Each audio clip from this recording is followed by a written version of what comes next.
രേണു അമ്മ എൻ്റെ വീട്ടിൽ താമസിച്ചിട്ട് അച്ഛൻ പോയ ശേഷം ആ വീട്ടിൽ നിൽക്കാൻ അവിടെ ഒരു കംഫർട്ടല്ല എന്ന് തോന്നിയെന്ന് നമ്മളത് മനസ്സിലാക്കേണ്ടതാണ്. ഒരു 20 വയസ്സായ ഒരു പയ്യൻ അവന് കംഫർട്ടല്ല എന്ന് തോന്നണമെങ്കിൽ അവരുടെ കിച്ചുൻ്റെ മോനാ, എൻ്റെ മോൻ കിച്ചു പറഞ്ഞോ, കിച്ചുൻ്റെ മോനാ, എൻ്റെ മൂത്ത മോനാ കിച്ചു. നീ എൻ്റെ മോനായിട്ട് കിച്ചുവിനെ കണ്ടിട്ടുണ്ടായിരുന്നെങ്കിൽ, അല്ലെങ്കിൽ മോനായിട്ടാണ് നിന്റെ പെരുമാറ്റ രീതി, നിന്റെ സ്വന്തം മകനെ പോലെ ഋതുലിനെ പോലെ അല്ലാതെയും കൂടുതൽ സ്നേഹം കൊടുക്കേണ്ടത് നമ്മൾ അപ്പോഴാർക്കാ? അമ്മയില്ലാത്ത ആ കുട്ടിക്ക്. അവൻ അച്ഛൻ മാത്രമല്ല നഷ്ടപ്പെട്ടത്, അവൻ്റെ അമ്മ നേരത്തെ നഷ്ടപ്പെട്ടത് കൊണ്ടാണ് അവന് കൂടുതൽ വിഷമം. പക്ഷേ അവരാരെയും ഒറ്റയ്ക്ക് വന്ന് നിന്നിട്ട് ഒരു മറുപടി പറയുന്നത് കേട്ടിട്ടില്ല. കിച്ചു എപ്പോഴും കിച്ചുവിൻ്റെ കൂടെ അവൻ്റെ ഒരു സുഹൃത്തുണ്ടാകും. അവരെയാണ് അവൻ എപ്പോഴും കൂടെ കൊണ്ടു നടക്കുന്നത്. ഒരു പക്ഷേ നല്ല സുഹൃത്തായിരിക്കും കേട്ടോ. നമ്മുടെ സൗഹൃദ വലയത്തിൽ ഒരുപാട് നല്ലതും മോശവുമായ സൗഹൃദങ്ങളുണ്ടാകാം. അതിൽ നമ്മൾ തിരഞ്ഞെടുക്കേണ്ടത് നല്ലതിനെ മാത്രം തിരഞ്ഞെടുത്തുക, മുന്നോട്ട് പോവുക. അപ്പോൾ കിച്ചു ഇത്രയും കാര്യങ്ങളൊക്കെയാണ് പറഞ്ഞിരിക്കുന്നത്. കിച്ചു കംഫർട്ടല്ലായിരുന്നു അച്ഛൻ പോയ ശേഷം. അതുകൊണ്ട് കിച്ചു കൊല്ലത്തെ വീട്ടിലേക്ക് പോന്നു. അവൻ ചെറുതാവുമ്പോഴേ കൊല്ലത്തെ വീട്ടിലായിരുന്നു. വീണയെ വിവാഹം കഴിച്ച് സുധി വീണയുടെ വീട്ടിൽ താമസിച്ചപ്പോഴും സുധി എന്ന വ്യക്തി ഉണ്ടാക്കി വെച്ച വീണ ചെറുതൊന്നുമല്ല, വളരെ വലുതാണ്. നമ്മളെല്ലാവരും അത് കാണേണ്ടത് തന്നെയാണ്. നിങ്ങളൊന്ന് ചിന്തിച്ചു നോക്കൂ. വീഡിയോ കാണുന്ന എല്ലാവരും ഒരു നിമിഷമെങ്കിലും നമ്മുടെ മക്കളെക്കുറിച്ച് ഓർക്കുമ്പോൾ, നമ്മളില്ലാത്തൊരു സമയത്ത് നമ്മളുടെ മക്കൾക്ക് വരുന്ന ആ പിടവ് ആർക്കും നികത്തി കൊടുക്കാൻ പറ്റില്ല എന്നുള്ളത് സത്യമാണ്. അനുഭവിച്ചേ മതിയാകൂ. നമുക്ക് മാറ്റിവെക്കാൻ പറ്റാത്ത കാര്യമാണല്ലോ അത്. അതുകൊണ്ട് സുധിയുടെ രണ്ടാമത്തെ മകൻ ഋതുലിനെ കഴുത്തിനടുത്ത് ഒരു മുറിവ് കണ്ടു. അത് എന്ത് പറ്റിയതാന്ന് ചോദിച്ചപ്പം അവക്കറിയില്ല. എന്നാൽ അവളപ്പോൾ അമ്മേനോട് ഇത് എന്ത് പറ്റിയത് അമ്മേന്ന്, അവൻ എന്തോ പറ്റിയതാ, എന്തോ കടിച്ചതാ എന്ന് പറഞ്ഞിട്ട് ഒഴിഞ്ഞു മാറുന്നുണ്ട്. അപ്പോൾ അച്ഛനും അമ്മയും നോക്കുന്നുണ്ട്, നല്ലതുപോലെ നോക്കുന്നുണ്ടെങ്കിൽ എൻ്റെ മകളുടെ കുഞ്ഞിനെ ഞാൻ നല്ലതുപോലെ നോക്കണം. എൻ്റെ മക്കളെ നോക്കിയതിനേക്കാൾ കൂടുതൽ സ്നേഹവും കരുതലും നമ്മുടെ കൊച്ചുമക്കൾക്ക് നമ്മൾ കൊടുക്കണം, ഉറപ്പായിട്ടും. അങ്ങനെ കൊടുക്കാത്ത മാതാപിതാക്കളുണ്ടെങ്കിൽ ആ സ്നേഹം ഒന്ന് കൊടുത്തു നോക്കൂ.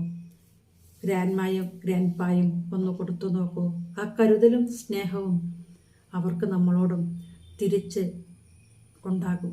അല്ലാത്ത പക്ഷം അവർ പിന്നോട്ടേ നിൽക്കുള്ളൂ, അവർ മുമ്പിൽ വരില്ല. അത് തന്നെയാണ് സുധിയുടെ മകന് ഇവിടെ സംഭവിച്ചത്. സുധി പോയതിന് ശേഷം അവിടെ കംഫർട്ട് ആകാതിരുന്നതിൻ്റെ കാര്യം ഇതൊക്കെ തന്നെ ആയിരിക്കാം, ആവാനാണ് സാധ്യത. ഋതപ്പൻ്റെ കാര്യം ആരും പറയുന്നില്ല. 5.5 വയസ്സായ ഒരു കുഞ്ഞുണ്ട് ഇവിടെ. ആരെങ്കിലും അതിനെക്കുറിച്ച് അന്വേഷിക്കുന്നുണ്ടോ എന്ന് ചോദിച്ചിട്ട് തങ്കപ്പൻ വന്നിരുന്നു. രേഷ്മയുടെ അപ്പൻ തങ്കപ്പൻ, രേഷ്മയുടെ തന്തവൈബ് വന്നിട്ട് ചോദിക്കണ്ടായിരുന്നു, ഈ 5.5 വയസ്സായ കുഞ്ഞിനെ ആരെ ഏൽപ്പിക്കും? ആര് നോക്കും അവൻ്റെ കാര്യം? അപ്പോൾ ആരാ നോക്കേണ്ടത്? നിങ്ങളടുത്ത് താമസിക്കുമ്പോൾ നിങ്ങൾ നോക്കണം, അല്ലെങ്കിൽ സുധീൻ്റെ വീട്ടിലേക്ക് കൊടുക്ക്. അവിടെ അവൻ്റെ വലിയച്ഛനും വലിയമ്മയും സുധിയുടെ ആദ്യത്തെ കുഞ്ഞിനെ അവർ നോക്കിയില്ലേ? അന്ന് ഇവൻ്റെ അത്രയൊന്നും സുധിയുടെ മകനില്ല. അന്ന് കൈക്കുഞ്ഞായിരുന്നപ്പോഴാണല്ലോ സുധിയുടെ ഭാര്യ ശാലിനി പോയത്. അപ്പോൾ ആ കൈക്കുഞ്ഞിനെ നോക്കാൻ ആളെ ഉണ്ടായിരുന്നെങ്കിൽ ഇന്ന് ഋതുല എന്ന് പറഞ്ഞത് അവൻ്റെ അച്ഛൻ നഷ്ടപ്പെടുമ്പോൾ 5.5 വയസ്സായിട്ടുണ്ട്. പറഞ്ഞാൽ അനുസരിക്കാനും പറഞ്ഞാൽ കേട്ടാൽ മനസ്സിലാകാനും മാത്രം വളർന്നൊരു കുഞ്ഞാണ് രണ്ടാമത്തെ മകൻ ഋതുൽ. ആ വീട്ടിലേക്ക് കൊടുക്കണം. മകള് പോയി കൊണ്ടുവരുന്ന പണം മുഴുവൻ നിങ്ങൾക്ക് വേണം. മകള് ഓരോരുത്തരോടും കടം ചോദിച്ച് വാങ്ങി ആളുകളെ പറ്റിക്കുന്ന അതും നിങ്ങൾക്ക് വേണം. ഋതുലിനെ നോക്കാൻ തങ്കപ്പനും ഭാര്യയ്ക്കും പറ്റില്ലേ? അങ്ങനെ പറഞ്ഞപ്പോഴാണ് രേണു വന്നൊരു വീഡിയോയിൽ പറയുന്നത്, കൊണ്ടുപോയിക്കോ, ഉത്തരവാദപ്പെട്ട ആരാണെന്ന് വെച്ചാൽ കൊണ്ടുപോയി നോക്ക് എന്ന്. അപ്പോൾ അതെവിടെയാണ് ഉത്തരവാദപ്പെട്ട ആള് എന്നുള്ള നല്ല ബോധ്യം രേണുവിനുണ്ട്. അതുകൊണ്ടാണല്ലോ ഉത്തരവാദപ്പെട്ട ആള് വന്ന് കൊണ്ടുപോയി നോക്കിക്കോ എന്ന് പറഞ്ഞു. അവൾ എടുത്തു പറയുന്നുണ്ടായിരുന്നു, ഉത്തരവാദപ്പെട്ട ആരാന്ന് വെച്ചാൽ കൊണ്ടുപോയിക്കോ, നോക്കിക്കോ. സുധിയുടെ കുഞ്ഞെ വളരെ കുഞ്ഞെന്ന് പറഞ്ഞാൽ കൈക്കുഞ്ഞായിരുന്ന കുഞ്ഞിനെയും കൊണ്ട് സുധി, കുഞ്ഞിൻ്റെ അമ്മ ഉപേക്ഷിച്ച് പോകുമ്പോൾ സുധിയുടെ കിച്ചു കൈക്കുഞ്ഞായിരുന്നു. അവൻ ഒരുപാട് സ്റ്റേജ് പ്രോഗ്രാമുകളിൽ വരുമ്പോൾ, ഏത് ചാനലായാലും പ്രോഗ്രാമിന് വരുമ്പോൾ അവൻ കൈക്കുഞ്ഞിനെയും കൊണ്ടുവന്നിട്ട് ഏറ്റവും കൂടുതൽ നെടുമങ്ങാടുള്ള അസീസാണ് കിച്ചൂരെ നോക്കിയത്. കിച്ചൂർ അതൊക്കെ ഇപ്പോൾ ഓർമ്മയുണ്ടോയെന്നറിയില്ല. ഫ്ലവേഴ്സ് ചാനലിൽ പരിപാടിക്ക് വന്നപ്പോൾ അസീസ് തന്നെ പറഞ്ഞിട്ടുണ്ട്. അസീസ് പറയുന്നതിന് മുന്നേ സുധിയാണ് പറഞ്ഞത്.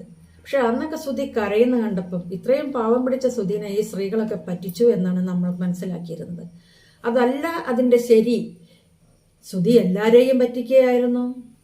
ഒത്തിരി സ്ത്രീകള് എന്തിനാണ് ഒന്നോ പോയി രണ്ടാമതൊരാൾ വേണം, നമ്മുടെ കാര്യങ്ങൾ നോക്കണം, കുഞ്ഞിൻ്റെ കാര്യങ്ങൾ നോക്കണം, വീട് നല്ല രീതിയിൽ കൊണ്ടുപോകണം. ഇതിനു വേണ്ടിയാണ് രണ്ടാമത് വിവാഹം കഴിച്ചതെങ്കിൽ ആ വീണയെ വിവാഹം കഴിച്ചല്ലോ. നിയമപരമായാണ് വീണയെ വിവാഹം കഴിച്ചത് എന്ന് വീണ പറയുന്നുണ്ട്. അപ്പോൾ ആ നിയമപരമായി വിവാഹം കഴിച്ച വീണ പോരായിരുന്നു? നിമിഷ ബിജോ, സുധി പലതവണ നിമിഷ ബിജോയോട് പണം കടം വാങ്ങിച്ചിട്ടുണ്ട്. ഒരിക്കൽ കുറച്ച് കാശ് തിരിച്ചു കൊടുത്തു. അത് കൊടുത്തിട്ട് നിമിഷയോട് പറഞ്ഞത്രേ കുറച്ചുകൂടെ രൂപ വേണമെന്നും.